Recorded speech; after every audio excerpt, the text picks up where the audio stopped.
Hi everyone and welcome back to the channel, and today I'm going to share with you some of the stuff from our archives.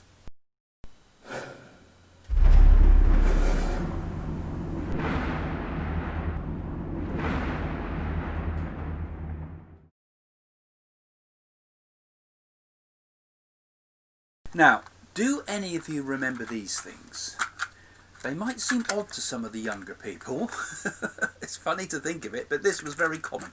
Cassettes, audio cassettes.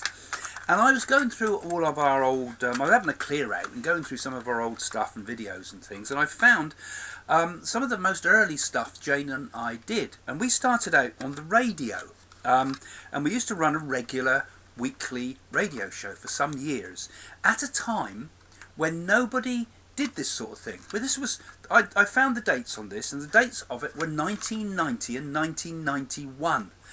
So this was, Doris Stokes had been around just before that. Stephen O'Brien was known quite well as a medium at the time, but apart from that, there was only Doris Stokes, Stephen O'Brien and ourselves that were really sort of doing anything or had done anything with the media. So I had a play of it, and actually it was pretty good, and you might enjoy it as well. I thought it really stands up today, even now, because, you know, when Jane and I got started with all this, I mean, we weren't allowed to do stuff on the radio. They had these rules that had been sort of written by, I suppose they wanted to get some moral rules, so they brought in, you know, archbishops and things to write the rules, you know. And of course they didn't like the idea of mediumship, and it was all called necromancy, and it was punishable under the Witchcraft Act up until 1955, I think, round about then. And yeah, so it was pretty much illegal in England for a long time, and the media had never caught up, so you couldn't produce stuff on the television. Every time we put a show together and we took it to the channels, you know, it was, nope, we can't have that, nope, that breaks the rules. And when we did put stuff on, it really caused havoc, you know, because the Christians and the authorities at the time clamped down on it. So not until the coming of living television, which we were the first ever to go on living television and do something with mediumship, not until then did it really start to become more mainstream in the UK anyway, because they started to use lawyers to argue the case. But you still, even to this day, it's very, very difficult to just present mediumship on television. You have to have a comedian or a skeptic or some other idiot to sort of tell you what a lot of rubbish it is, at the same time as we're trying to prove life after death. They can't just leave it up to the viewer. So anyway, this cassette contains some of the stuff, a whole selection of stuff, good and bad, but it's all pretty interesting, I think, but from our work in 1991. At the time, it was pretty hot stuff. But also, what do you think about clairvoyance and things like that? The paranormal, I suppose. Craig and Jane Hamilton Parker from Eastleigh are both clairvoyants. They have a book in the pipeline, and they're in the national papers later on this week, and they're my guests this evening on the line to talk about their experiences, which I'm sure we'll find fascinating. If you'd like to call them and put a question or to ask their advice in any way, that same number for your calls, 0489 8855 44. Welcome to you both, Craig and Jane. Mm-hmm. I think it would be nice to start by exploring how you met, because in a sense that would lead us in nicely to the whole area of things that cannot really logically be explained but happen anyway. Good way of putting it. Well, I can't think of any other way of putting it, really. So tell us the story of your meeting. Well, actually, I saw my grandmother, who's been in the spirit world for about 30 odd years, appear in front of me and told me to go to a spiritualist church. And at this point, I was a single parent on my own. The last thing I wanted to do was meet another man. And I went to Eastleigh Spiritualist Church, and I met Craig on the platform. That gave me a message from the spirit world that my grandmother was there, and it snowballed from there, really. So the spirit world introduced us, and Craig came round to me for a reading, and I told Craig that he would get married and have another child, but I didn't know at that stage it was me. And how come you knew that about him? Because when you went, you presumably didn't realise you had. Did you know you had any skills in terms of clairvoyance? Yes, but I kept it very much to myself because some people would find you rather strange, but to us it's not strange, it's normal. That's a fascinating point because when we did something on UFOs recently, people were ringing up saying, I've never told anybody this, but I saw so-and-so, and I've never told anybody because I thought they'd all think I was mad. And I wonder how many people listening have had paranormal experiences, they've had contact with people, strange occurrences they might have put down to them daydreaming or coincidence or something they imagined, but in fact they were experiences that they didn't want to talk about for one reason or another. I think you'll find a large proportion of your listeners actually have had some form of psychic experience somewhere in their life, even some of the most sceptical ones. But it's an unusual thing when a married couple are both clairvoyant and actively develop their mediumship, because between Jane and myself we find now that we have a sort of an empathy between us, and that we know what each other's thinking. Oh, it's a bit spooky sometimes. Well, we didn't hide anything from each other, certainly. Does that give you perhaps in a way added powers? I think we do help each other. Yes, I'm sure. Since we've met, I think our powers have increased a lot more and become a lot stronger. And also just the sheer fact of having somebody as your partner that is sympathetic with what you do allows you to open up a little bit more and allows your energies to come forward, because there's an awful lot of people that are mediums out there that are perhaps with a partner that doesn't understand, and it doesn't help. It must be difficult. It must be difficult. Do you think it was just coincidence you went along on that night, or would you describe it as destiny? No, I believe the spirit world chose my soulmate because a few months previous I'd given my prayers to the lot upstairs, I call, which was spirit people, asking them to send me a spiritual man along. And I remember saying it didn't matter what he looked like, and then I said, you can change that order. It does matter what he looks like. And I just was jokingly, you were lucky, and it just happened so naturally. And we met, and things just grew from there. And John Stokes, the late John Stokes and Doris Stokes, John gave us away to get married. It was funny how the whole series of coincidences seemed to come to bring us together, really, because I myself had got drawn into the mediumistic work after a sitting with Doris Stokes. I went along because my sister's husband had just died from a dreadful form of cancer, melanoma cancer, and he died 3 months after. He was told he had 3 months to live after just after they got married, and she was absolutely in terrible distress. And I went along with her to Doris Stokes, and during the course of the meeting, Doris turns to me and says, I've got to tell you a few things, young man. And I was only really going to give Viv some support. But some of the things she told me was that I would meet my future partner on the 6th of March. She also told me that I'd be doing the clairvoyant work and would be a practicing medium myself. And she told me a number of things, such as she gave me the name Jane, which is obviously Jane's name now, and she also told me the name Wallace.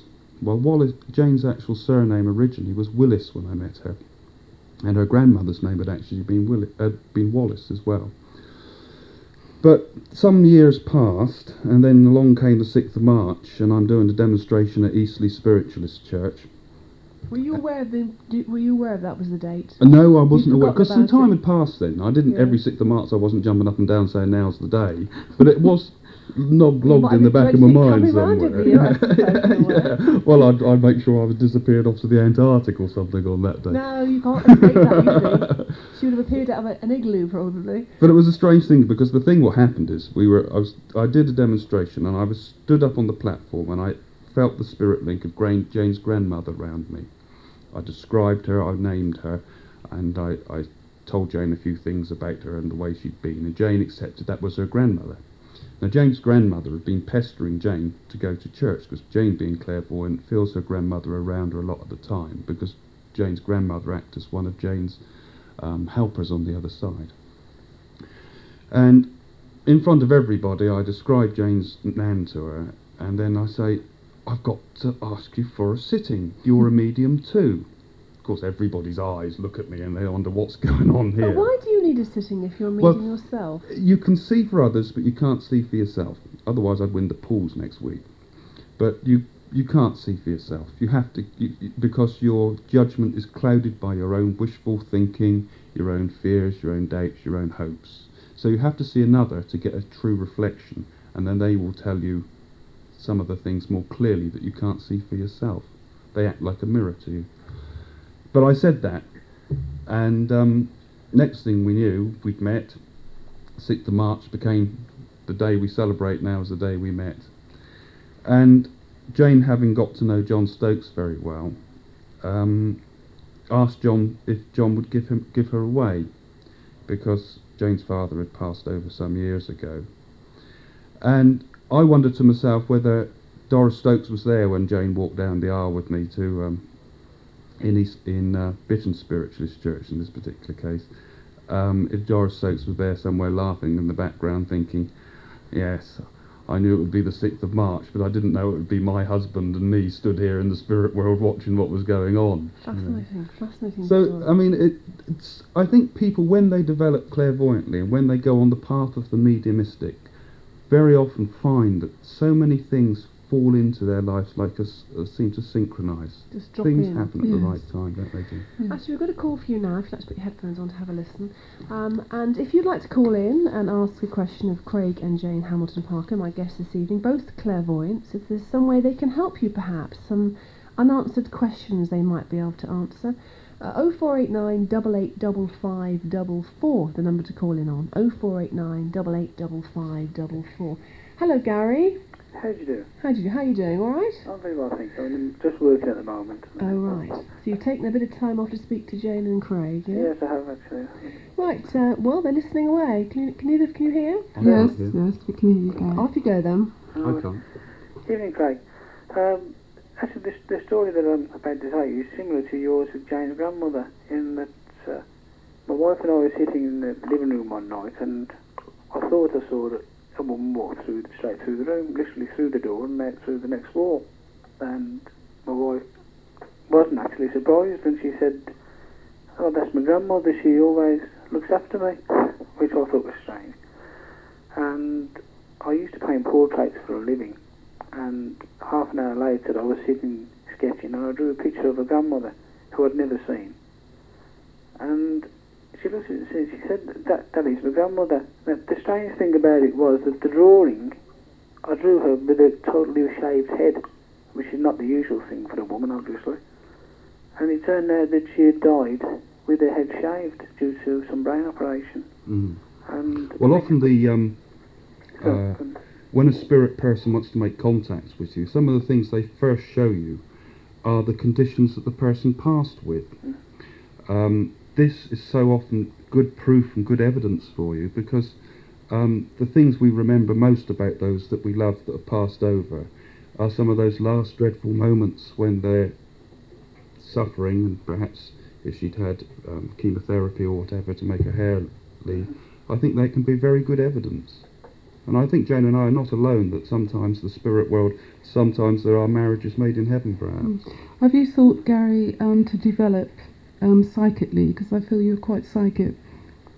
Well, actually, I am of Brahmini descent, and my grandmother is psychic, and it's something I've never pursued myself. I don't know why. It's just I've always been sort of an atheistic person, and very. I'm open-minded, but closed at the same time, if you know what I mean. Yes. Actually, interesting point. The word atheist there. Does that matter? If you want It doesn't matter at all. It really doesn't matter. I expect heaven's atheists. Yeah, I think it's the sort of relation of spirits, either religiously or non-religiously. I think if you believe in one, you can believe in the other. It's. Is it something that you feel you know? Is it something you just accept, Gary, and it doesn't bother you, or does it trouble you at all in any way? No, it doesn't trouble me. It's happened several times in my life, and it's never been a problem. I've never felt uncomfortable. And what I was actually wondering was if you can tell if someone is being affected by contacting the dead person themselves, or if it's more likely to be something passed over to your mind from someone else psychically, like your wife say, if you're close. I was wondering which would be the most common. Sorry. Can you repeat that question again? Yes, I was wondering if, under those circumstances, it's more likely that I am receiving messages from my wife's grandmother, or if that is just coming directly from my wife's mind in a psychic way. Well, I can't hear your question entirely, but certainly there is a difference between what we can pick up psychically from a person and what we pick up mediumistically. And I think this is often where sometimes people get confused, because very often many people around call themselves mediums, and really they're psychics. We can learn a lot picking up psychically from people about the conditions, the state of mind of a person. We can read a little bit telepathically, but if you've ever seen a number of mediums, or you've ever been to a spiritualist church and so forth, you'll find that many of the things that are told you, you don't know until later when you get home. And those are the things that act as the proof. Things that you haven't got any possible knowledge of until you ask somebody else. For example, you might say, oh, I've got an Auntie Ethel or something like that, and she died of lung cancer, and you might not know and you had an Auntie Ethel, but then you find out later on that you did, and she did die of lung cancer and so forth. And basically you find these things out usually after that you've been for a reading. So they could not possibly be in your mind in the first place.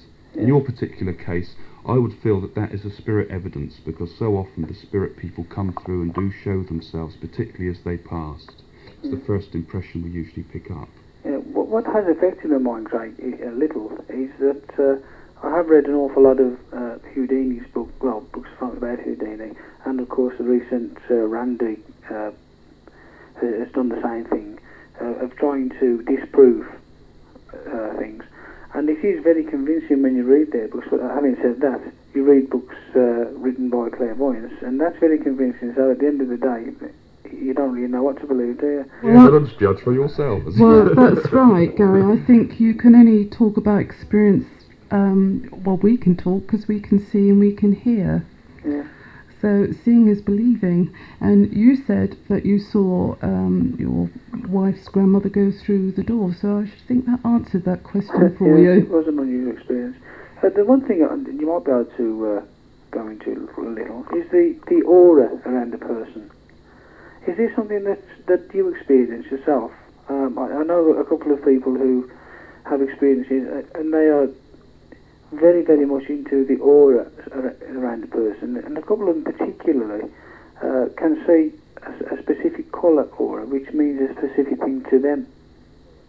Do you know anything about that? Well, the aura, certainly Jane and myself see the aura around people. Mm-hmm. The way it works is that we have our physical bodies, but also there is overlaying that a duplicate spirit body. But also around the body itself there is a radiance of light, which we call the aura. Now within that aura, some people see it with their eyes, some people sense it as such, but you can feel within that aura many of the conditions of a person. You can feel on some of the levels of the aura the physical state of the person, if they're tired, if they're suffering from an illness, and the colours will indicate very often the state of mind of the person. But you're not stuck with the same colour all the time. If you're feeling spiritual, your aura might be a sort of a bluey colour. If you're feeling angry, you might see red as such, and your aura might take on red hues. And your aura varies in colour all over your body as well. So if, say, you've got a bad sore throat, there may be like a darker colour around that area of yourself. The clairvoyant would see the colours change depending upon, say, your health body. But also within the aura can change your emotional feelings. So when a person tunes into your aura, they can feel all the emotions that you're feeling, and also they can feel some of your memories and things are also locked in there. So sometimes a psychic person can pick up on these things, but that's not mediumistic. Mediumistic has to go a step forward from those psychic impressions that we can feel from the aura and attune to people in the spirit, so that we can tell you things that are not held anywhere within your memory. The aura is sometimes I think people can misinterpret psychics sometimes when they've been given a reading from an aura. For example, your aura can also carry impressions around with it. So, for example, if you're feeling, say a person's got an emotional problem in their marriage at a particular time and their aura is being constantly bombarded by arguments, they may drench their auras with thoughts and feelings about the upset, say, in their marriage. When they go to a psychic, maybe a week later, when they're not thinking about these things, the aura still contains all those impressions. So when the psychic tunes into the person, they may say, oh, I feel a divorce round you. Now, that person may go away thinking, yes, this is a prediction that there's going to be a divorce in my life, when the psychic may just be picking up the impressions of distress within the person's aura. So we've got to be very careful sometimes about and question the evidence that we're getting and where it comes from and what it means, so that you don't always read too much into what people say. The important thing is to get evidence. As spiritualists, Jane and I always try to prove a lot of evidence about the person in the spirit world, so that you can say categorically, yes, that is my mum that's given me that information. Nobody but my mum knew those things, and then get the message and see what they have to say. But many people are all looking for prophecy and looking for things about the future. We hope that... I think. I hope that's been of some use to you, Gary. Yeah, that was a very complete answer. Thank you very much for your call. Right, thank you very much indeed. Bye-bye. Good night. Mum said... 0489 885544. That's if you'd like to speak to my guests of the moment, Craig and Jane Hamilton Parker from Eastleigh, who are both clairvoyants, and we're finding out the fascination and some of the mystery behind, I suppose, an art form. I don't know how to describe it, really. Maybe it's not an art form, but it's a gift, I suppose, isn't it? So if you'd like to call Craig and Jane and ask a question of them, or advice, or whatever, 0489 885544. Good evening to David in Gosport. Hello, David. Hello. What would you like to ask Jane and Craig? Yes, I would like to ask them what they thought of the James Randi series, which has just been on the TV, which was really badly scathing of all psychics. I thought he was totally over the top, to tell you the truth, but I wonder what they think. Well, actually, before that went on Channel 4 last year, we tuned into the spirit world because we did hear from Granada that wanted us to go in the programme. And once again, I was told by my grandmother to have nothing to do with it, so we decided not to go on. And I felt the programme was very biased from the start, especially the crystals. I believe he had 4 crystals that he put rat poison around. And I believe that if you do wrap crystals, you have a positive and a negative, the female and the male crystal, that you would block it and it would be negative. No start. He was just out trying to seek publicity, and I think he was trying very much to do Houdini, because I believe Houdini very much wanted to prove mediums and psychics as charlatans. So really, the man's done very nicely, thank you, out of the programme, because I believe he got a book out of it. And I want to tell people that a lot of those clairvoyants, mediums, psychics and healers, a lot of that programme was cut. So Nella Jones was one, and quite a few of them. And I felt very sorry for them, really, because, I mean, the man could have, the Lord Jesus Christ himself appear, and he wouldn't believe in it. Yeah, that's actually what I thought. The thing is, if you want to do a series like that, I would have thought you needed to have anything else an open mind. And the implication is, from both of you and from David too, that it wasn't a programme presented by somebody with an open mind. He prides himself on being a skeptic, really, and that's his life. I mean, he's making publicity out of being a skeptic. But I don't think he does any harm, people like ourselves, because it opens up the debate and it makes people question it. Because you must question still. You mustn't take everything that a clairvoyant or a medium tells you fish, hook and floater. You do have to question. But nonetheless, I think he's been seen by people as being a very unfair attitude he takes towards all forms of psychic things. And in his cold world, I wonder what his feelings will be when he decides to pass over to the spirit world, when it's his time to die, because finally we're all going to get there. And I think I'd rather have our beliefs and understandings. What about you, David? What do you think of the whole business of clairvoyance and mediums in the spirit world? Well, going back to the James Randi, I can remember him from years ago when I was a kid, when he used to have a go at Uri Geller, I think, back in the early 70s. I used to keep an open mind. I always remember that when Uri Geller was first around, I thought it was funny, and I remember watching him on some chat show, and I had an ancient old watch which had never gone. Me and my dad had a go at it just for a laugh. We at the end of the TV program, we went to see the watch, not expecting anything, and the thing was going. It went ever since, and it had just been busted for ages. I couldn't believe it, And was that proof to you then? Well, I can't see what made it go. It was a really weird experience. I mean, both me and my dad, both our mouths dropped open, and that kind of like converted me from a skeptic then into thinking, hey, there might be something about this. It might be true. Certainly makes you think, doesn't it? It did, yes. This is South Coast Radio. It's nearly 11 o'clock. Light and easy. South Coast Radio. Light and easy. Well, you can now call Craig and Jane Hamilton Parker if you'd like to engage them in conversation. They are both clairvoyants. And we're actually momentarily going back to David because we were in full flood when the news came our way. David, other comments on the whole area of the paranormal and clairvoyance that you'd like to ask? Yes, I would like to ask them, do they find any particular astrological sign is more tendency to have, become a medium or anything like that? Is there any particular maybe sign of the zodiac which is, better equipped to being a medium? Well, I could answer that and say all 12, really. Yeah, is there any one? Take your pick. Yeah. It depends upon the person, I think.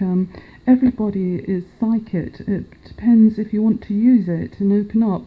Many people are born with a gift from a child.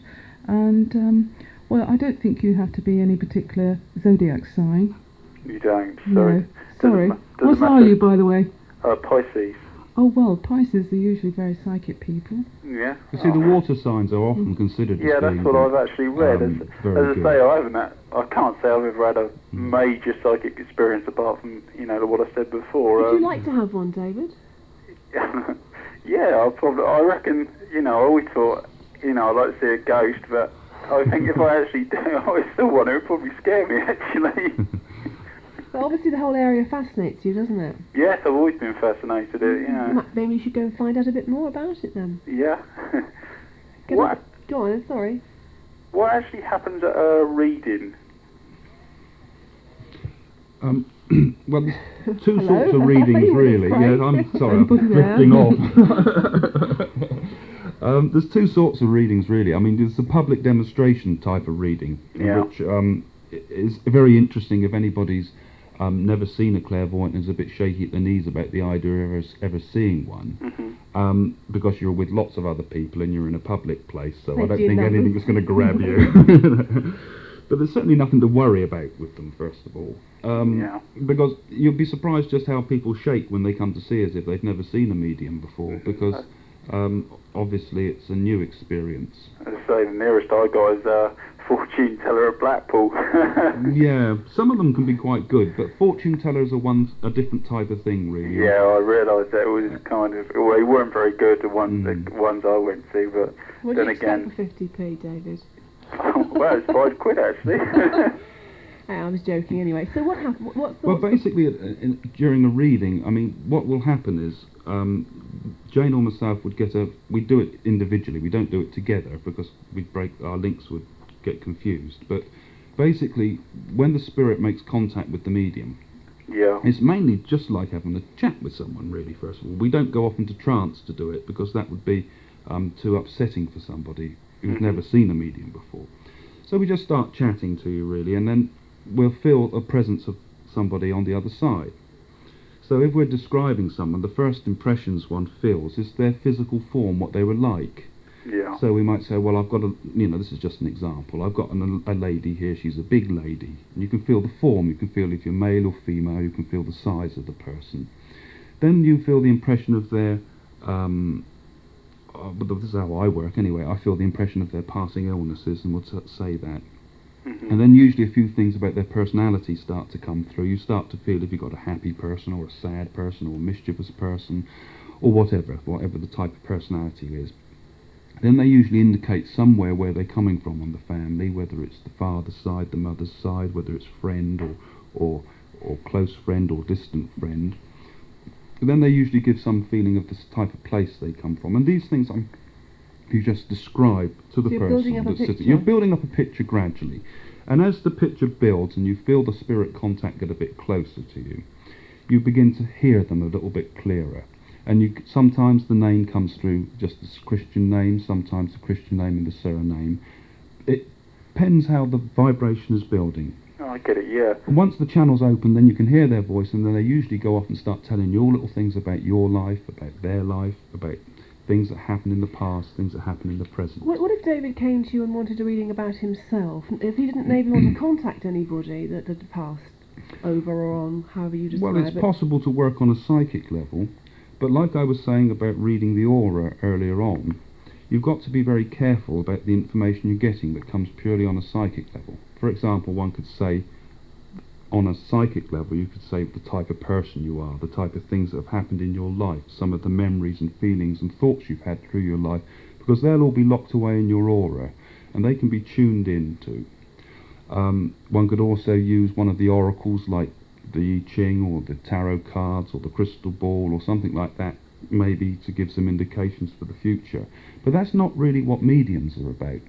Mediums are more about proving evidence of survival. And when the people come through from the spirit world, they come through on the vibration of love, and they want to help you a little bit. So they want to give you a little bit of guidance with your life and help you like they helped you on earth, and sometimes say, right, you're going the wrong direction choosing that new job or something like that, and try to point you in the right direction to give you some sort of guidelines. But the future's always up to you. You make your own future, ultimately. We have free will, and that's something that is vitally important to remember whenever you see a clairvoyant or a medium or anybody. You can change your future. Yeah. All the psychic or the medium ever sees is the seeds of the future. Just before we came in here this evening, we were talking to one of the people in reception there. It might have been your boss, I don't know, but You thought he tucked up in bed. but we were talking to somebody then. He said to us, well, I had a reading from a clairvoyant some years ago, and that she told me I was going to die at 33, and I'm 32 years old now, and I've been worrying myself to death for the last 5 years. So, you see, very dangerous stuff when people start saying those sort of things, some of the more unscrupulous clairvoyants. And we've had to sort a lot of people out sometimes that have been told bad things like this. And usually it's based on complete guesswork. So keep an open mind, but treat it with a degree of scepticism, because that's no bad thing. Your future's in your own hands, ultimately. You can only be shown the seeds, and nobody can tell you when you're going to die. David, thank you for your call. Hope that's given you some food for thought. Okay, thank you very David. much. Bye-bye. Okay, bye. The line's open for your calls now on 0489 885544 if you'd like to talk to Craig and Jane Hamilton Parker, who are both clairvoyants. And we're off now to Rottingdean. Hello, Sparky. Hello, Cheryl. Sorry to keep you waiting. That's quite all right. Okay, off you go then. Well, I'm wondering why it is that people who have been very interested in the spirit world and noticed obviously some very well-known people like Conan Doyle and Houdini who've made elaborate arrangements to come back after they've passed over and left very foolproof schemes to prove that they had, why this has never worked. Interesting on that. Interesting on that. Not sure if there's an answer to that. It's not an easy one, actually. These things have been tried, actually, to try to prove with a word code. I believe the Society of Psychical Research set up a number of experiments some years ago in which they tried to prove with a code of some sort. I should brush up on my history of these things a little bit, but they tried a number of times to set up a code so that they can give absolute proof of things. But as we so often find with trying to prove or disprove any of these mediumistic things, they're a slippery sort of problem. Oh, yeah. The problem is when you try to prove them under scientific conditions, you sometimes get wonderful results. Other times it falls flat. Yeah. So the problem is, you see, the whole question is very subjective. Sometimes the evidence that comes through can be so trivial that it means nothing to anybody else, but to the person receiving that information, that trivial little thing can mean more than anything in the world, because it was something so personal and deep. Oh, yeah. And I just think this is the way it's meant to be somehow. Maybe it's just, as mediums, we generally, throughout, since the beginning of mediumship, we've got a long way to go yet before we can get that clarity of contact where we can say, yes, the answer is, 1394627. That's the number you've been trying to tell me, or something like that. I can appreciate the need, in a sense, of this mystery. Others listening will say, well, that's just a cop-out. That sort of answer is just a cop-out. If it is so important, it is so valuable, and it can help us on this side, why aren't people able to be given something to help them open up their minds more? Or is that all part of the journey, in a sense? We can't really speak for the other mediums that have been before us, really. I feel we can only really speak from the evidence that we've given ourselves to people. I remember one particular reading that Jane gave to somebody. I remember the man came round, and he was a great big man, and he was a wrestler, actually. And he'd lost his son. And Jane said to him, your son was buried in his yellow jumper. Now that was enough for that man to break down into tears, because that yellow jumper to him was absolute proof. And she said to him also, and you went to the coffin, you opened the coffin, and you cut the boy's hair to take a locket. That, for me, listening to Jane's evidence there, is proof. And for that man it was wonderful proof. Yeah, well, If the proof happens like that, I feel that's good enough. And the same thing, of course, happens with the evidence I give to people. I had a little girl come through Spiritualist Church the other day, and I said she drowned in her new red boots. Now, that was enough for that lady to know that was her little girl. So... Yeah, well, that's the very point I'm making, that, one little triviality is enough to give complete and utter proof. Quite incidentally, I feel the same about religion. The cop-out is with religion that you don't have to have proof, you've got to have faith. Here you're dealing with something which most people, or a lot of people, are a little bit sceptical about. And if some genius, like, say, Houdini, and he must have been a genius, he passed over leaving all manner of evidence to indicate whether he could come back or not. Well, if you know the story about what happened with that... No, I don't. Maybe it what happened when Houdini went over, he left a code that his wife was supposed to interpret. Well, his wife went to see a medium, and within the next few days she was saying, I've had absolute 100% proof that Houdini has been through. He's told me exactly that it was him, and she was raving about that Houdini had proved himself to her, despite all his scepticism. Then, just like we got the James Randys today, they jumped upon it, she got frightened, she withdrew her statement. So the problem is, you see, these things I believe have been proved. I mean, there's been societies set up, and spiritualism has huge archives of many, many proofs that have been set up and experiments done to prove that it is possible. But ultimately, you can read thousands of books, you can go through the archives of every psychical research place and spiritualism and so forth, but the proof will only come if it's proved directly to you, and then yes, that's the proof. It's a person-to-person thing, ultimately. What about you, Sparky? Do you believe? I'd like to believe, and I've been to a couple of meetings, not very much as a casual observer, and the things you see are very convincing. But it's again this question: until it happens to you, you won't actually be able to. Yeah, you've got to taste it and feel it. But, Not just once, usually, too. It's usually over a period of time. Right. You don't get spiritualism and so forth doesn't expect converts overnight. You don't suddenly get blinding lights on the road to Damascus. But over a period of years, very often you have messages and you think, yes, that's true, that's right, and it gradually begins to dawns. prove itself. You never know, Sparky. Houdini himself might come through to you. That'd be a novelty, wouldn't it? Well, when that happened, I'd be... Give us a call, Sparky. Let us know. Thanks for your call. Bye. Thank you. Bye-bye. It's 11:15 on South Coast Radio. I've seen the Dateline ads. I thought, I wonder if it works. When Michael phoned and I heard... In just a moment, it'll be the turn of Chartered Surveyor Howard Jenkins from the Sherlock Jenkins Partnership in Romsey, looking at surveys and valuations, the nitty-gritty of home buying. If you'd like some free advice for him, that's the number to call. Meanwhile, we're taking calls still to Craig and Jane Hamilton Parker from Eastleigh, who are both clairvoyants. Hello, Chris. Hi, Cheryl. How are you doing? Good. Good, I'm pleased to hear. I'm good too. And I think probably Craig and Jane are good, so that's four of us. What would you like to ask them? Hello, Craig and Jane. Hello, Chris. Hello. Hi. Question.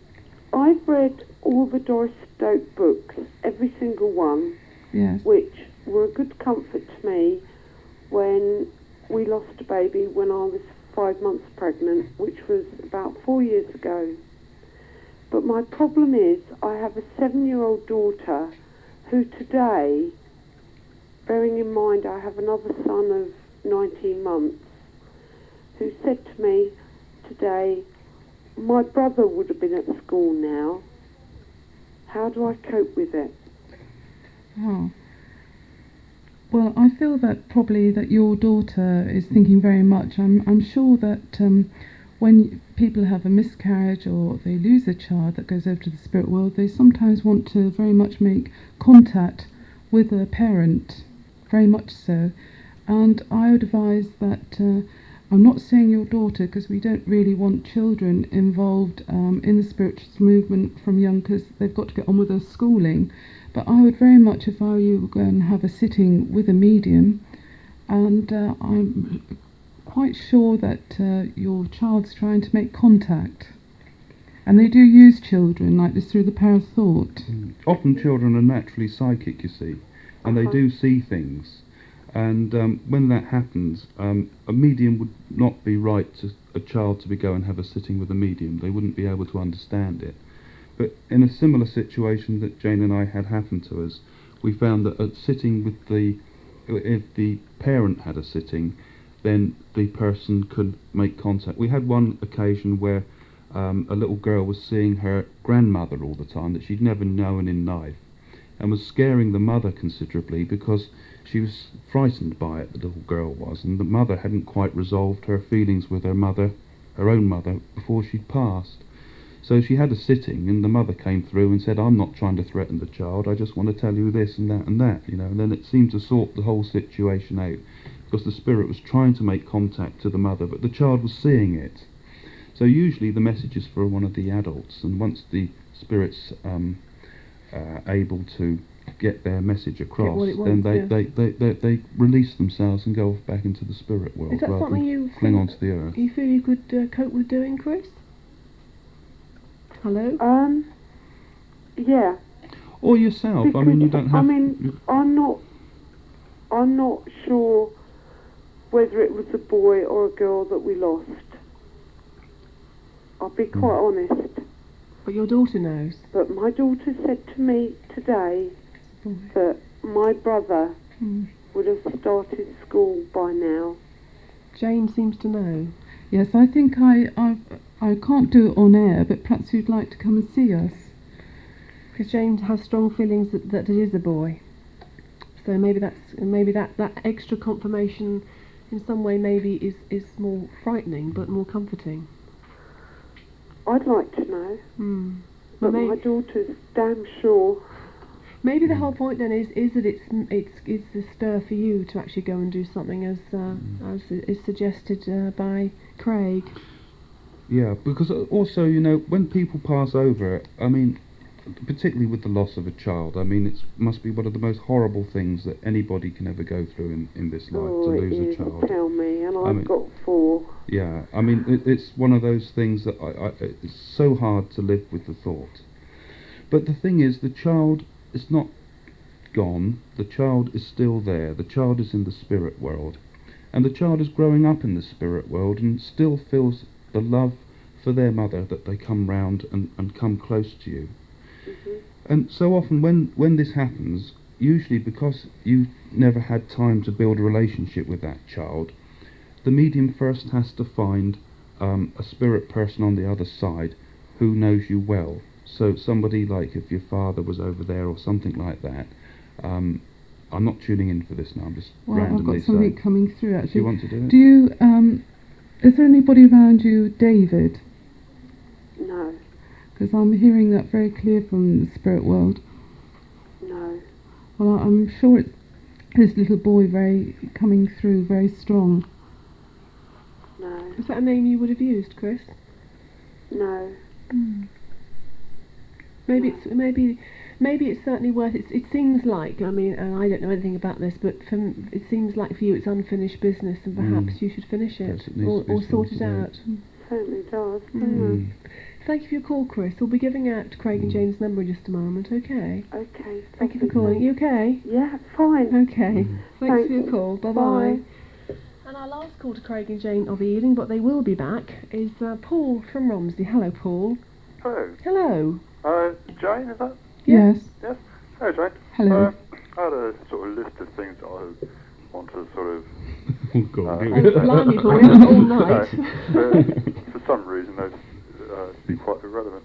No, funny old just life, now isn't you it? were talking about somebody who was worried about a fortune reading he had, where he was going to die next year. Yes. I've read in books that sometimes this is not the actual physical death, but more death of a character, like what you are now. Yes. You might throw up completely and become something else, you know? Yes, but the gentleman that told us this, I think it frightened him. For the last 5 years he's been living in fear for that day to come, and I think it's unfair for a so-called clairvoyant to tell somebody that, because a true clairvoyant will not frighten people, they will help people, because nobody, even I, couldn't tell the day that anybody was going to die, and I certainly wouldn't want to know it myself. I mean, that would be intolerable for you to know. If you had somebody there and you could think, oh, I can see this person dying, it would drive you insane. Oh, wouldn't yes. it? We always say to people, ask, and if you're ever sitting, right? ask questions. If you don't feel happy, say. Yeah. Because the last thing you want people to go away with a feeling of upliftment and a feeling of yes, I can look at the world a little bit better now, and I feel a bit closer to, I understand a little bit more about things. But if ever you do see a medium or a clairvoyant or anybody, any of the listeners that are listening in, if in doubt, ask. Ask questions, because don't go away, because so often people can jump onto something you've said and they can read into it more than there's meant to be. And that can cause problems. And also, a clairvoyant cannot wave a magic wand and put everything right in your life, because only you can do that. And there's an awful lot of people that do come to us that sometimes a broken marriage, or sadly some women that have been battered, and all different kinds of walks of life. If we can help them, we will. But you find the most genuine people that come along that have really suffered in this life. And, you know, even myself sometimes I question why. And it's all very well saying it's for karma, and we come back and we learn, this is a place of learning. But some people seem to learn a lot more than others. Have harder lessons. Yes. Yeah, but I wasn't actually meaning the physical death. No, you were talking about a change in personality, shedding one's death skin of and a taking... situation I've read. You're thinking about the tarot cards, are you, when the death card comes up? Is that symbolism that sort of thing, rather than literal because often translation. when people use the tarot cards, when that card, the death card, comes up, it can represent, like you're saying, a complete change in personality, something that sweeps away a whole aspect of your life that you can't do anything about. So it pushes a change forward. Which can actually, I suppose, be good as well as bad. Yeah. Oh yes. Yeah. I mean, It's good if you want it, of course, isn't it? If you're changed for something for some reason you don't want to change. well, the only thing we can be sure of in life is change, surely. Well, yeah. Well, that's a bit profound at 25 past 11. How do you yeah, the feel- other thing, Yeah. sorry, No, go on. was somebody said, why don't we actually remember what we've done in previous lifetimes, if there's any truth in it? Could that not be because we've got to learn different lessons each lifetime or something? That's true, very So true. it's no good actually remembering. And quite honestly, does it really matter how many times we've come back? I shouldn't think so. You know, Let's hope what's we've got lots of important in... time to come. That's right, what's important in this lifetime. Very Yeah. much so. We have to let go of our past reincarnations, although I think sometimes we get the odd tantalising glimpse. I mean, Jane and I feel that we've been together in a past life because we both had dreams in which, prior to meeting, had the same content to them, the same places, the same things happen, and the same feelings about it. And I'm sure many people have incarnated in the past and come back to be two souls together again. Yeah. And maybe we lived through some of the lessons that we needed to learn in that last life. But ultimately, we have to live in the present and have to live for the future and let the past go behind us. After all, people have hard enough problems getting over the past of their own lives in this life and some of the turmoils, let alone worrying about all the other Previous life. incarnations. That would drive me insane, I'm sure. Yeah, sometimes, like coincidences you mentioned on, it seems that we've got free will, as you were saying earlier on as well. But every so often it seems that a set of coincidences can crop up that give a definite direction to which a person should take. But it's like you've got to interpret the coincidences to the right action or reaction. Like being given opportunities, it's up to you whether you take the opportunity or not. If you can interpret it, yeah. It's fascinating, isn't it? It's like being, for a few minutes, being able to see through the illusion of this world, really. Totally, yeah. And you perhaps touch something a little bit deeper when those things happen. Jane, would you say there's no such thing as coincidence?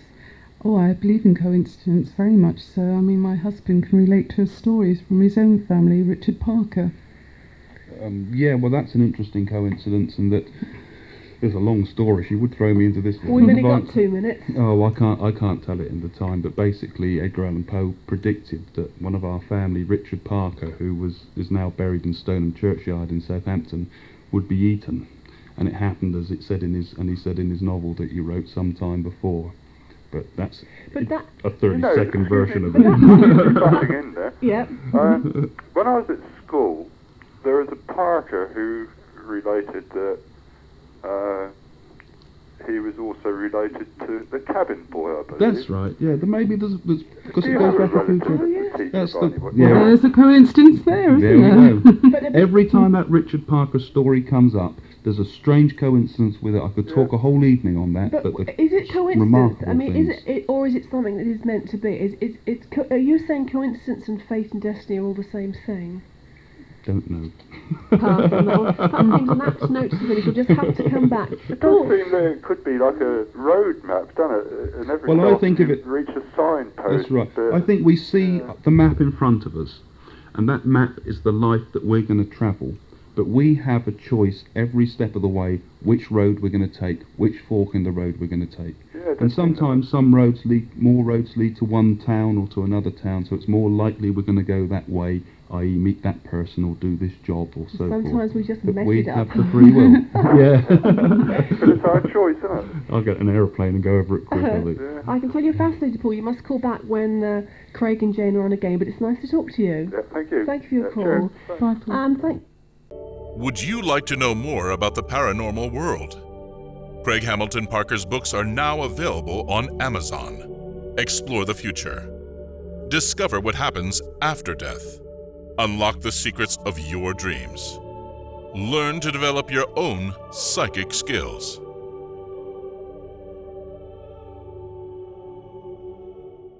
To my guests this evening, I've forgotten they'd finished singing. They are clairvoyants Craig and Jane Hamilton Parker. Hello to you both. I see you are Mrs. Croaky as I am, are you? It's the old bugs and germs in the system, I reckon.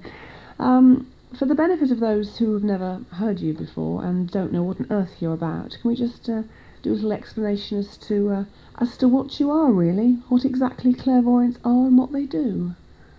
Right, shall I describe it? Yes, why not?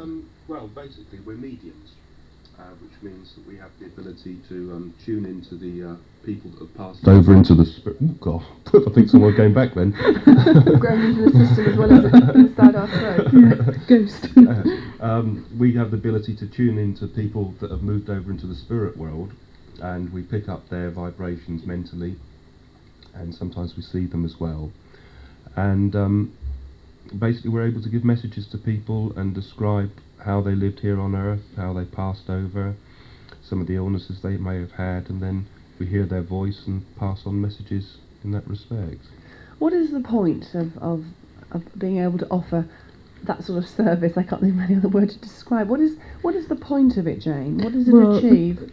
Well, it achieves quite a lot because, I'm sure most people like to feel that life doesn't just stop there, that we're all here for a purpose, even if it's a purpose for learning. And it's nice when people have their loved ones that come through to give them proof. So there's nothing really to be frightened of when people feel they're going to die or anything. I've heard people say, I'm not saying this is my point of view at all, but I've heard people say that in fact, in a sense, it's offering a false hope, and that it is the word they've used is not being bogus or anything like that, but it's the suggestion that people in their desperation and in their lowest moments will look for any comfort they can have. Well, people could say that, but the thing is, only that person will know and have proof, because no good medium that's worth their salt can possibly make anything up if they've never met that person before. We don't cheat or look through telephone books or anything, and all I can say is that we can only speak for ourselves at that sitting when we give evidential proof of that person coming through. And sometimes we can't make promises to anybody and say we can bring anybody through, because we don't know ourselves until actually that person comes through and we're tuned into the spirit world. Yeah, the mark of a good medium really is the evidence you give. It's important not just to give generalities, I've got someone here in the spirit world, your mother that used to love you. It's got to be something a little bit more than even that. I could do that. But some people might give superficial evidence like that, but every medium has to struggle all the time to get better and better evidence. And the type of mediumship that's around nowadays is called mental mediumship. In the early days of spiritualism, there used to be direct voice mediumship, where you actually hear the voice in the room. But that's another type of medium, just not what Jane and myself do.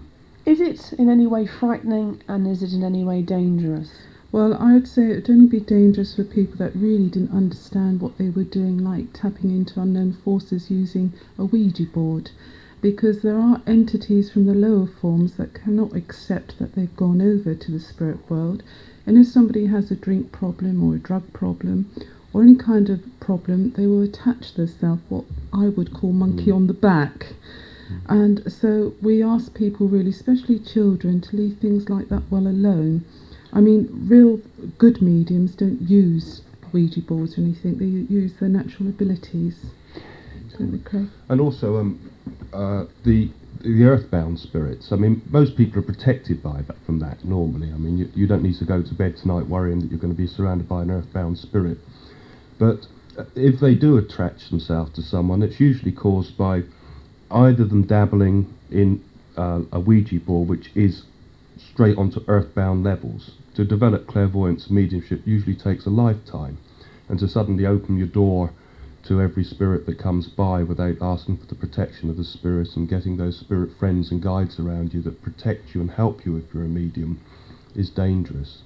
And earthbound spirits will also attach themselves to people sometimes that might have a mental weakness. I think some of the things that psychiatrists and psychologists say are multiple personalities strikes me as a person that's open to spirit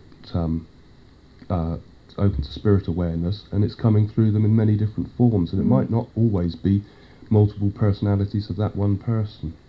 But on the whole, though, earthbound spirits and the problems that occur with earthbound spirits are pretty rare. Can you release earthbound spirits to get them back on the right course? Yes, you can. It always works on the power of love. Love is the greatest vibration of all that a medium will work on. And we ourselves have released several earthbound spirits, and we've always done it with a prayer and helping that person over to accept, because sometimes they have a job to accept that they've gone over, and they're very much clinging to the earth plane. We've helped in the past. We had a situation a few years ago where a lady on a boat was rather concerned because she felt there was a presence around her and they were getting some poltergeist activity. And there was a group of mediums that came together to help to clear that. And basically, each of us tuned in and confirmed between ourselves how we felt that person was in the spirits, and we all felt the same sensations. We all felt the person had been hit around the head, for example, and we felt there was a man involved, that he'd been a sailor and that he had a young boy with him. And we all confirmed and agreed that we had the same link with the spirit person. And then collectively we linked together and sent out thoughts of love to that person, to say it's no good holding on to this earth or trying to attach yourself to this lady. It's better to let go of this world and go on into the spirit world. And at first the atmosphere there was thick, like just the beginning of a thunderstorm. It was like a tension when someone's had an argument or something like that that's in the air. And gradually, as he began to release, we all felt at the same time a great release, as that man suddenly felt he stopped tormenting himself and stopped tying himself to this earth and let go and went over into the spirit world. And it was a really beautiful feeling to feel that spirit person being guided and taken back over to the spirit. Happy ending. It was. Yes. I wonder, as well as helping people to communicate with those who are no longer with them, are you able to give messages about those people's futures? If they're troubled, can you put their minds at rest or help them in that way? It depends, you see. If the spirit world wants to help that particular person, then they will help them. I mean, the future really for everybody is their own future, because everybody has free will. So really the spirit world will help people and guide them a certain long way along the path, but they can't wave a magic wand and put their life in order for them. I mean, can they show? They can guide them. They can give guidance and help. Yes. But it's no good thinking, you know, a clairvoyant has told me that I'm going to die at the age of 40, or that I'm going to marry and remarry, and all these things that get stuck in people's minds, because the future's up to you. You've got your own free will. But a clairvoyant or a medium at the time may see some of the potential seeds of the future and may be able to warn you off a particular path or guide you onto a better path.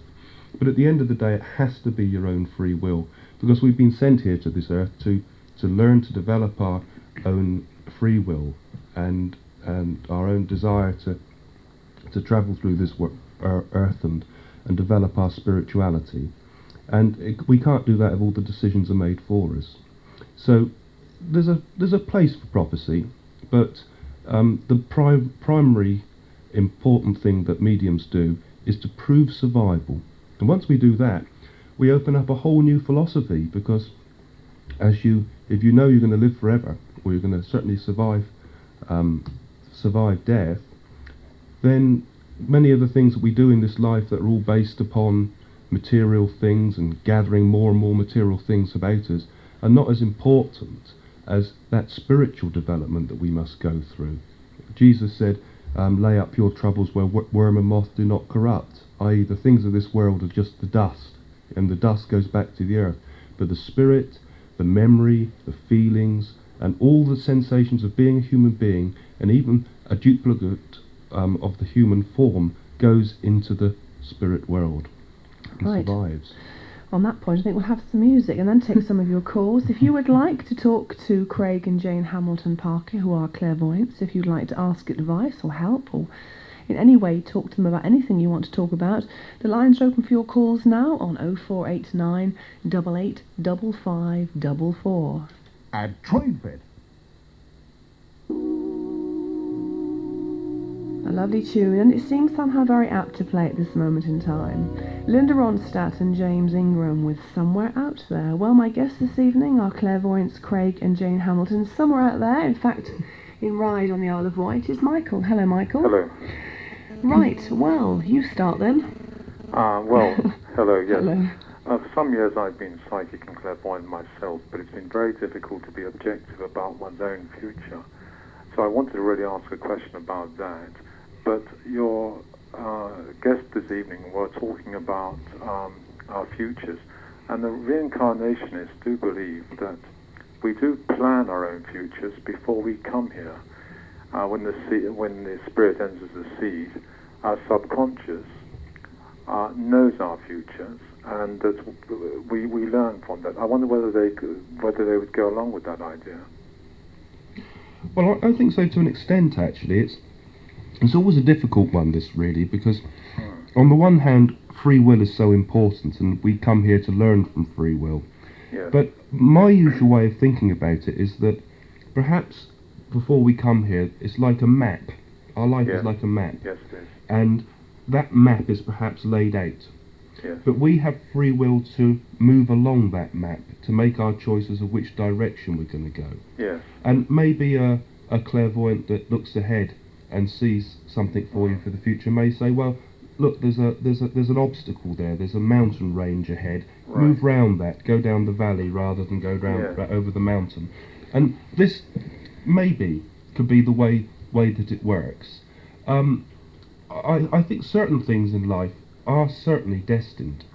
Definitely. Many of those things, particularly, Yes. I think very often, like, for example, particularly like the people you meet in life. Oh, absolutely. I mean, Jane and myself felt that we came together and it was meant to be, because I mean, we had so many indications from other mediums about even the date that we would meet, the 6th of March. We were told this by 3 or 4 different people, and we both had this from separate sources, and we met on the 6th of March.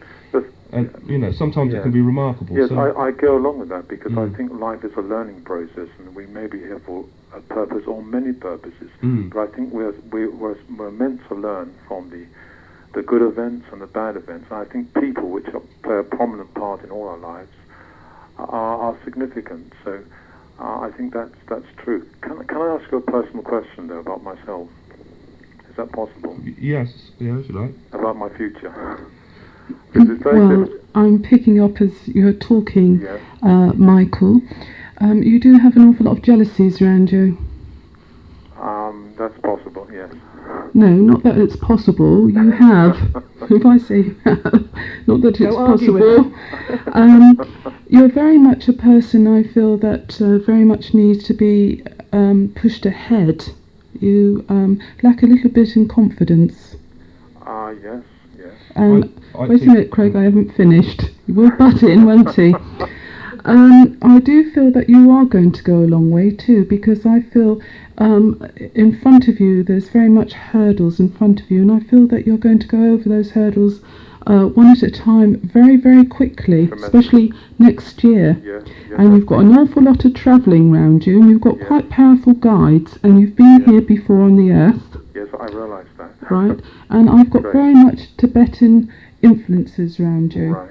Is that right? Yeah. Are you interested in writing too? Still haven't let me finish. I see Cheryl. Carry on, let him carry on, and I'll finish in a minute. I've never had anybody sick so much. We're so eager to tell you things, Michael. Are you interested in writing? Yes, I like writing. Because I feel that there seems to be a lot of this around you. And I feel with yourself, you can get very frustrated sometimes with the development of your own psychic abilities. Yes. I feel that you're a bit of a doubter of your own abilities a lot of the time. You have a lot of psychic abilities there yourself, but you're always thinking, is it my imagination? Am I thinking this? Am I getting that? And you tend to sometimes block it a little bit. Well, sometimes friends come to me and ask for advice about their future, because I do a little bit of psychometry. Can you see auras too? Because I feel you've got an ability to actually see. Yes, I can see auras. But I don't feel you hear yet, though. Yes, I do. Yes, you do? Yes. Tuning into another dimension. Yes, I can do that. But I don't like to broadcast the fact. But I'm He's quite a powerful healer too. Yes, I have done healing. Yes, I know, because I'm holding a bit of crystal here in my left hand, and I can feel you're quite powerful. really, yes. And I feel you're going to do an awful lot of good healing, and I feel that there's a book going to come out with healing with you. Really? Yes. That's fun. Can I ask you something? I've had a very Definitely. Please do before Craig butts in. God, I've had a very difficult year. It's been a ghastly year, and I'm hoping to buy a new house within the next 18 months. But the money's not quite there at the moment. But I have things going on in the background, and I'm just wondering whether you think this will be possible within the next 18 months. I want to buy a new house somewhere else on the island here, and I just haven't got quite enough dosh at the moment to do I that. think we could all say that. Yeah. Everybody's in that same But boat, aren't they? I had something going on in the background which may produce that. I don't know yet. And I'm just wondering whether it's feasible. I keep seeing a boat near you as well. Well, he is in Ride. You're actually on the water that's side at the pretty moment, are you? exciting. But I'm on the actual coast. I'm not on the water. Are you planning to move? Are you planning to move furthest to the centre of the island? I'm planning to move. Yes. I want to move to Shanklin, that area, if possible. But By the water. the water, yes. What do you reckon, Jane? Well, I think water's very important to Michael, very much, I feel. I'm Aquarius, you see. Oh, well then, Oh, that's lucky right you. then, isn't it? Oh, that's But great. I do feel also, as well as the Book of Healing, I do feel a sanctuary for you later on. Sorry? A sanctuary, if I got the word right. Or what? Sanctuary. Healing Sanctuary. Yes. Oh, I see. Yes, you I will do. provide a sanctuary for people, Michael, is what Jane is suggesting. Well, I do Really? feel very much also with your work, with your psychic work, that you're going to have, I do feel that... I haven't done very much on a professional basis. Really, Well, you very don't- little. Well, you But- don't have to. You don't have to. As long as that door's open to help people, that's all that's needed. I do feel about your house situation, I want to say, hold your horses. Right, Very much so. And be careful before you sign a contract. right. Very much so. Is that on the cards, though, that I will move in the next 18 months? Well, I feel you will move, but I want to warn you, be very careful, because I do feel that there's somebody that's going to let you down. Yes, That's round your property, you understand? right, yes. Can I ask you, to be on a sort of very mundane and materialistic level for the moment, I do have something going on at the moment which does involve a lot of money. I'm sorry, it's spilling the beans really, but is it possible that I may come into to a certain amount in the next 18 months?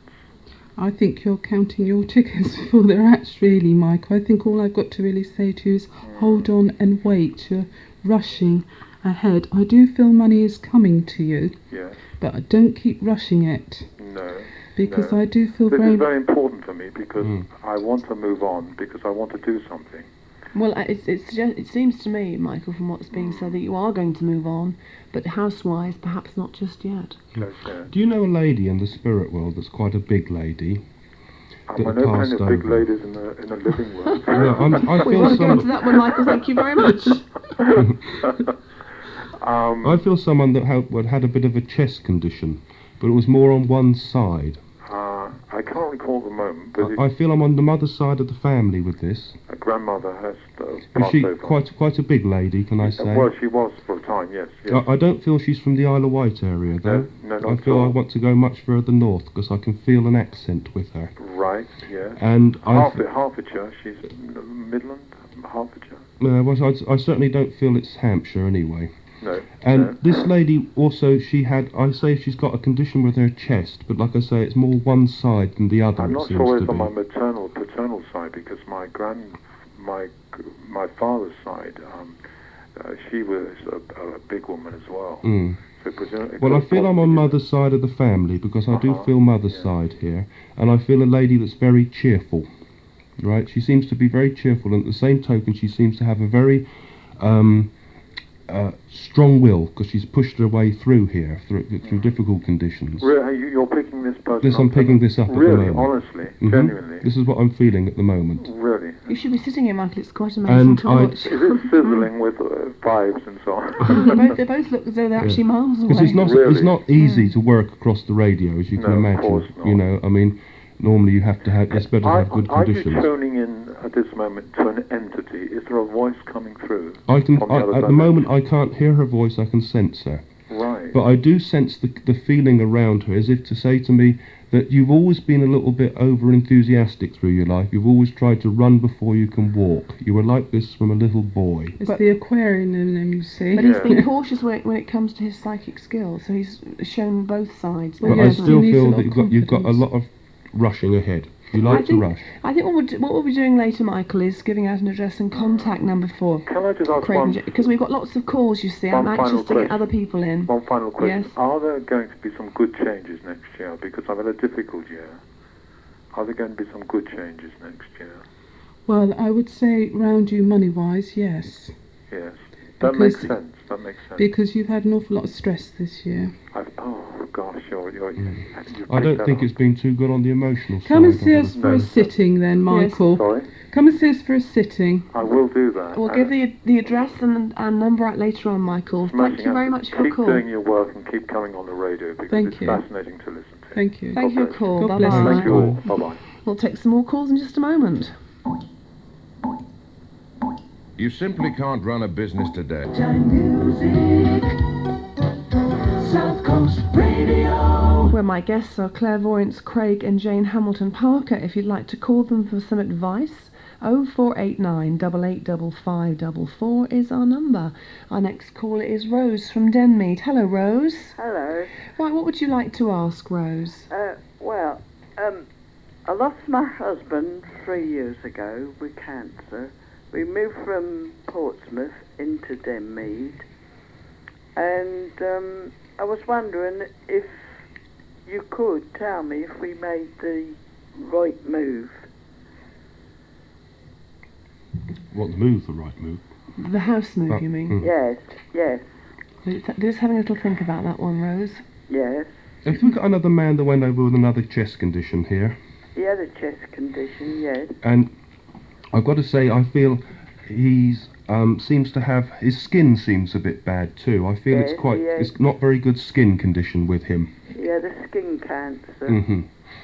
And I feel with him, he's quite a gentleman that seems again a little bit stoic in some respects to other people, not to yourself, but it took a little bit of time for people to get to know him. I've got to say, he's got a little bit of the Sergeant Major in him sometimes. Yes, But not towards yourself. He's very protective to his family. yes. He was not a man that liked moving, I've got to say. Oh. He liked to stick in the mud, didn't he? Mud, yes, Yeah. He'd have a job to budge him. yes. But I've got to say he's also... what's done is done, he's saying. Yes. But he's saying that you're going to be much more happy where you are. Oh. Do you understand that? Yes, Where you are yes. now, I feel you're going to be a lot I'm in, happier. You got a lot of other people around you here, haven't you? I've got my son and his family Because here. he's saying there's people close to you. Yes, Because you found it very difficult to be by yourself since he's passed, yes, right? So I want to say that he's still very close to you. is he? He comes close to you because he's been watching over your life, you see. Yes, But he's saying that stay where you are for the time being, because you'll feel much happier there. It's taking you a long time to adjust, that's true. right? Do you like? He keeps showing me a bird as well. Does someone have a bird somewhere?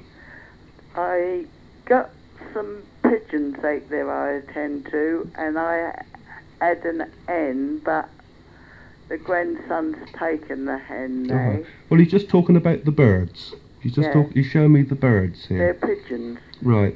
And he's smiling as he sees this because he's showing me the freedom that comes with a bird, you know, because Yeah. you've been feeling very, how can we say, a little bit oppressed. You know, you've been feeling like everything's on top of you for quite a time now. But he's saying it's lifting now and you're going to feel a great more sense of freedom. And I've got to say, he's telling me that this Christmas is going to be a very nice one. Last Christmas was very hard, I've got to say. Very hard and difficult Christmas for everybody, but particularly for yourself. And you needed more support last Christmas. Yeah. But he's saying it's a much happier time. Do you also know of Frank? Because he's calling the name Frank to me. Frank. Frank or Frankie he's talking about. Someone that's here on the earth. Oh, well, just recently, a very distant cousin, this name has come up quite a lot. Because he's saying we've been looking for Frankie. Frankie. Or Frank or Frankie, I think it is. I That might is have the muddled only it. one I can think of at the moment. All right, I feel there's something interesting around that. He's having a smile at me here because he could have, although he's got a bit of people found him hard to get to know. Once you got to know him, I feel he's got a very good sense of humour. Yes, he did have. And did he take his top teeth out sometimes? No, he had his own teeth. What was left of them? Oh, because he's wobbling them. Were they wobbly? No. He seems to be joking here for some reason with us. While he was ill, he used to show his front teeth. Show his front teeth. Lot. Oh, because Yes. that's what he's doing. I thought it was false teeth, but he's doing something with his top teeth anyway. No, he was always showing them. But he's got a very good sense of humour, you see. Yes, always says Right. you're in laughter. He's giving me a wink as he's trying to sort of indicate, or he's winking at you here, you know, he would do that, I feel. Do you feel now then, Rose, that you've done the right thing after all you've been told? Yes. You're feeling better? Yes, and I was feeling right down just recently, you know. Well, it sounds to me like you've got every reason to not feel that way now. Oh. Doesn't He it? comes Don't very you? close, you know, his love's still with you even now. Yes.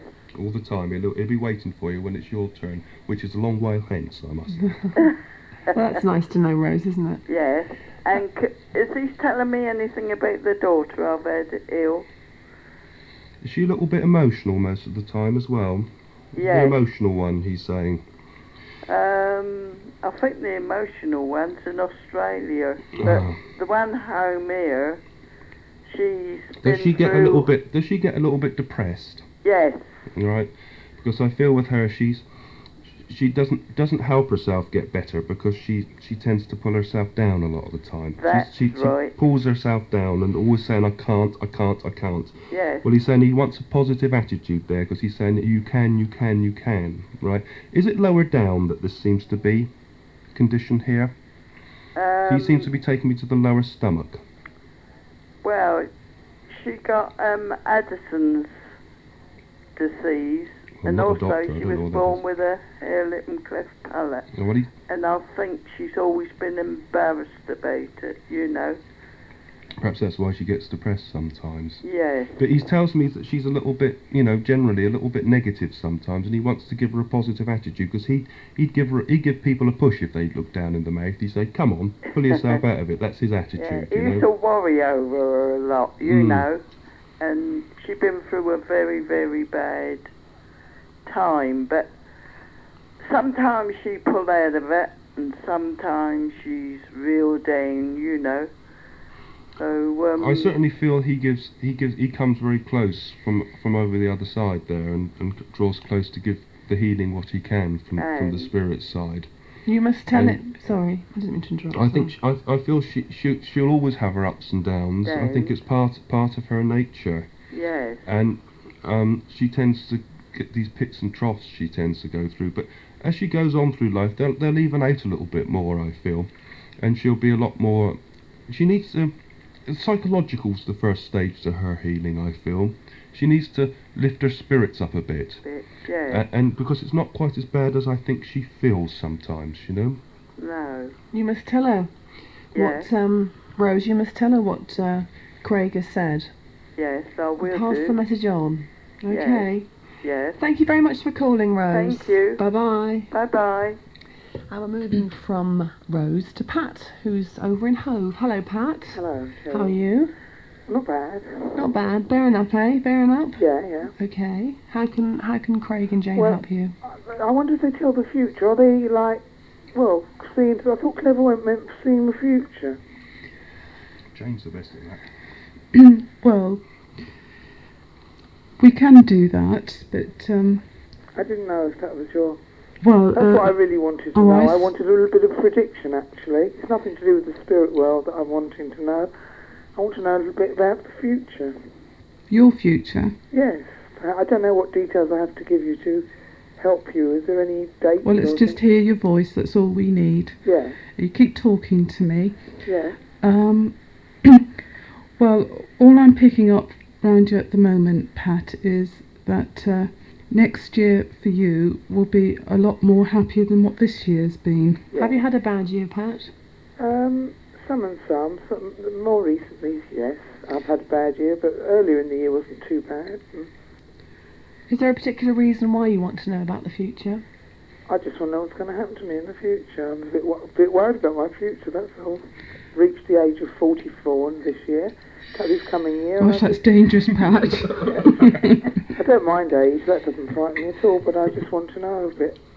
Well, I feel that you're worrying unnecessary, really, because it doesn't mean because you're suddenly 45 that life stops there. No, it's not age that's worrying me, actually, at all. Not at all to do with age. What is worrying you? Well, it's a health problem. I just want to know what my future's going to hold. Well, I do feel tears around you as I'm talking to you, very much. But I do feel with a health condition, what you're worrying about, I do feel you'll come through it. Mm-hmm. I don't want to go too much into personal detail. I don't mind. Well, on the radio, but I do feel that you're quite all right, and I do feel you will come through it. But I do feel that you have your up and down days. Are you worrying unnecessary linking up with cancer? Not at all, no. Because I feel around you your health condition, I don't feel you've got anything bad around you. I can't pick up anymore, to be honest with you. I can't feel. I feel you're worrying unnecessary. I really do. Yeah. Is there anything else you can say? I don't feel with you, Pat, that you're being 100% honest with us. Oh, what do you mean?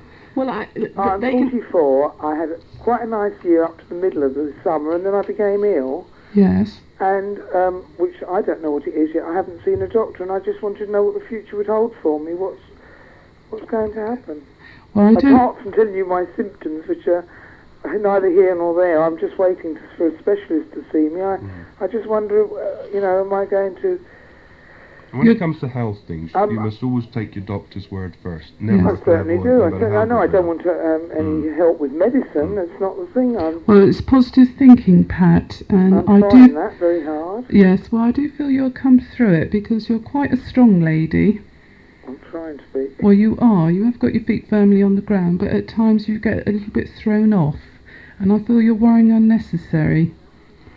You're not going to go over in the spirit world yet, I can tell you that. You're here for a bit longer. Actually, I wasn't concerned about death. I wondered how I was going to carry on with life. I felt life was going to be a bit of a burden to me, perhaps if I was going to have some disabling illness. That's all I can think of, call it. I don't know what I've got wrong with me, actually. Apart from telling you my symptoms, which is no help to you, I just don't know how my future's going to be. And I'm a bit worried about my children. What's going to happen with me? Am I going to be okay next year? What's going to happen to me? Or if I'm not, will I cope? Well, as I say, you're a very strong lady, and I do feel you're worrying unnecessary at this stage. Nice to know that. I think you can rely on what Jane is picking up. She's obviously getting very strong feelings that everything's going to be all right. That's a bit hopeful, anyway. It certainly is. Have you been having trouble around your back? Not particularly, just lots of troubles all over. Well, all over your body? Are you worrying about ME? No, I've been tested for that. It's been proved negative. Yes, well, you see, what you've just said, negative, I do feel around your body a lot of negative things that you will come through it. You're a positive lady. You've got to start thinking positive. You're pulling yourself down. You're worrying about what's going to happen if I'm not here? What about my children? Yes, and everything. You see, you're putting all that negativeness around your aura. Well, I feel there's a huge question mark over my future. That's what I'm. Well, I can tell you. My doctor didn't seem too certain either, so I've got no one to sort of say. He gave me no advice, and he was a bit unsure himself about the outcome. You're getting some positive feedback now, Pat. Well, I feel you're going to come through it. Next year's much brighter. Is it? And I feel you will be all right. And I feel that you're worrying unnecessary.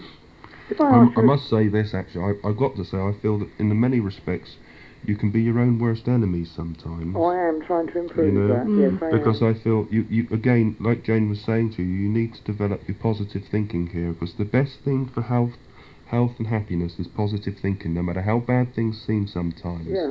If you can develop a sense of positiveness in your life, you actually stimulate the actual healing, the self-healing of the body, which also comes from the aura as well, from the energy body around you, which recharges yourself. And that can do, positive thinking, even a doctor I think would tell you this, can do more good than so many medicines, you know, because that's what the body's all about, you know, heal well, yourself. I had one in some specific respect. fear. It seems very trivial, but I had a specific fear. I'd only just learned to drive, and I'm so frightened they're going to say, because of these symptoms I get, which are giddiness and very strange sensations, that they're going to take my driving licence away. Can you see me driving in the future, or am I going to have to pack in? That's what I'm worried about. I think you're a very emotional lady and you get yourself worked up an awful lot. Well, anyone would. I've had quite a few shocks lately. But as I say, you are going to come through it, and you've got to start thinking positive. I am trying. I'm reading a book on positive thinking. That's right, and you've got to be more positive and have a bit of spiritual healing. It works wonders, you know, recharges your batteries. I'm trying to. You will be all right. You're worrying because your sense of freedom is very important to you. It is. Very important, and you know, like with driving, you need that very much in your life. I need it so much, yes, and I feel after such a short time, I think it's about 2 months, I'd passed my driving test when all these horrors happened to me. Have you been through an emotional crisis this year? Only this, only that I felt so ill. Yes, well, you're doing it to yourself, you see. Mm-hmm. Because I don't feel anything seriously wrong with you at all, because I'm shown, wait a minute, I'm shown by the spirit world, they're pointing to your head. That doesn't mean that you're not with us. It means that I'm getting a lot of pressure around your head, an awful lot of pressure, and not just the dizziness and that, is as if blackouts. Would you understand that? Well, similar, yes, that's all I can say, is it was similar sort of thing. But I don't feel anything seriously wrong with you.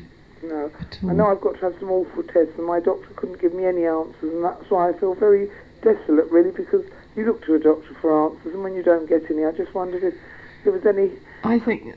one who could see my future. Is there a future? I mean, I'm not... He didn't say death or anything like that. I'm not scared of dying anyway. I think there seems to me, from what... If I can just interrupt, Pat, from what Jane is saying, that the healing is in your hands. I'm trying. I really am. Well, go along to a spiritualist church. They're very good, and they do have wonderful healers there.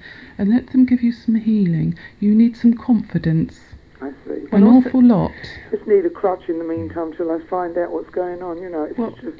But don't ever put healing... If you go to spiritual healing, don't think because you're going to healing you should stop seeing your doctor. Oh, no. Work together. Will always tell you no, I'm going through all the right channels. I just... I haven't come up with any answers and haven't...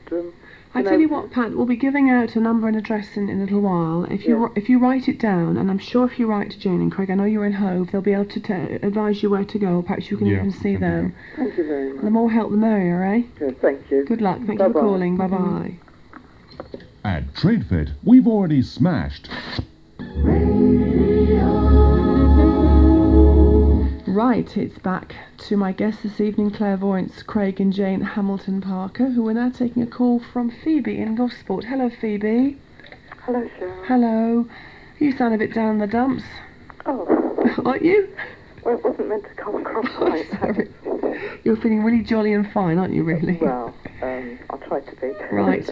Well, Jane and Craig are here. Why don't you have a chat with them? Thank you. Hello. Hello. Hi, Hi, I've got 2 questions, actually. I'd like to believe in life after death, but what proof could you give me just by talking to me over the phone? And is what I'm doing now the right thing for me, or should I be doing things differently?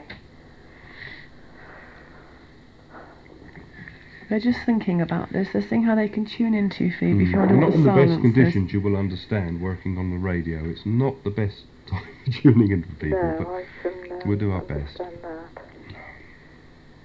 Oh, incidentally, you met on my birthday as well. Oh, did we? Oh, that's nice. So there is a link there somewhere already. Did you know a gentleman that went over that was, I feel, I can only sense him I can't sense him strongly yet, but I feel he would have had quite a shaky condition in his hands. I don't think I've got Parkinson's disease, but I seem to be quite shaky. He seems to have, I feel quite thin with him as well. Thin? Yeah, I don't feel it's a big man. This is at the end of his life. I feel he's lost a lot of his weight, and I feel I'm quite thin, and I feel I've got a little bit of a shaky condition with him. And although I've got a cough myself, I'm feeling he's coughing quite a lot as well.